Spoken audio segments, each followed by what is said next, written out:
Hello everybody and welcome to What About the Game. Today I'm going to be talking about Sweetest Thing on the Wii U eShop. From Join Dots, one of the most prolific eShop publishers, Sweetest Thing is a peculiar resource management game. Nasty ants have destroyed the Candy Kingdom and it's your job to rebuild it and chase out the bad guys from the game's 41 levels. The general idea of Sweetest Thing is for you to collect resources in order to fix buildings or take care of obstacles in your path. While each world of the Candy Kingdom has different resources to collect, they are all essentially the same. Whichever world you're in, there are 3 different resources. The first world has sugar, jelly cubes and candy canes. And while the items are changed in later worlds, they do exactly the same thing. You can collect a few resources from the ground, which you will do initially, but in each level there are mines for each of the separate resources, which you can repair using the resources you already have, giving you timed respawns of a particular confectionery. These must be your first priority, as you go through the resources rather quickly, whether repairing a bridge, destroying rocks, upgrading buildings, or chasing away ants. To make your life easier, you'll want to upgrade your starting base, and maybe the mines if you have enough free resources. Upgrading your starting base gives you an extra worker to send out and perform tasks.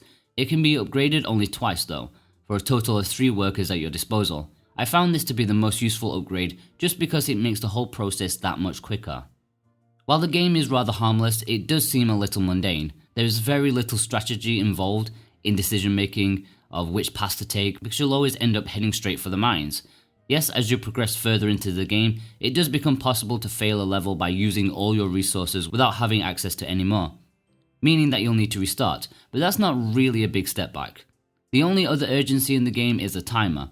As soon as you begin the level, a timer will count down on the left hand side of the screen. The faster you complete the level, the better the rating you will get out of 3 stars. To be honest, the only time that I failed a level due to the time was before I realized it was even there. While you may be a little pressed to get the full 3 stars in some levels, failing it is unlikely. You also have access to short-term power-ups. Most of the levels have 3 set power-ups that can be used after waiting for them to charge up. There is a small variety, but by far the most useful is the freezing time one, which I am almost positive is broken. And what would assume would freeze the timer for a short period, actually freezes it for the whole level, making a 3-star run almost impossible to fail at. Other power-ups include faster workers, an extra worker, and increased resources, all for a very short period of time.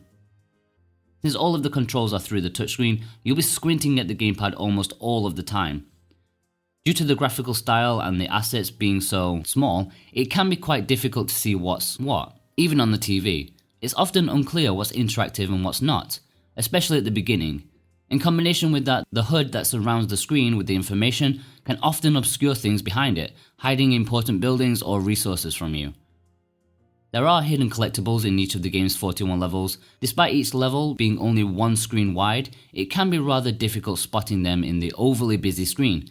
Like a hidden object game, finding them is probably the most difficult aspect of Sweetest Thing. The presentation is pretty awful. As stated, graphically it's rather unappealing. There's nothing interesting about how it looks. In fact, it's quite off-putting just how unexciting and lifeless it is. It doesn't help that the graphics have been stretched beyond what they were originally designed for, and so the poor resolution shows up horribly. It doesn't invite you to play. The sound design is also all over the place, with very little music and annoying sound effects coming from the gamepad screen. It's a cheap game, no doubt about that. Overall, I think maybe a younger audience can find some value in Sweetest Thing, but personally, it just wasn't fun playing. There was no satisfaction when going through the motions of the gameplay.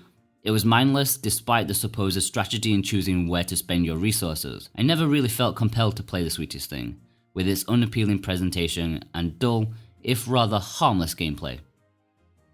Okay guys, if you've enjoyed this video then be sure to like and subscribe. You can read the full review of Sweetest Thing at whataboutthegame.com, that will really help me out so much. And you can follow me on Facebook and Twitter if you want to, the links are below. Thanks guys, bye bye.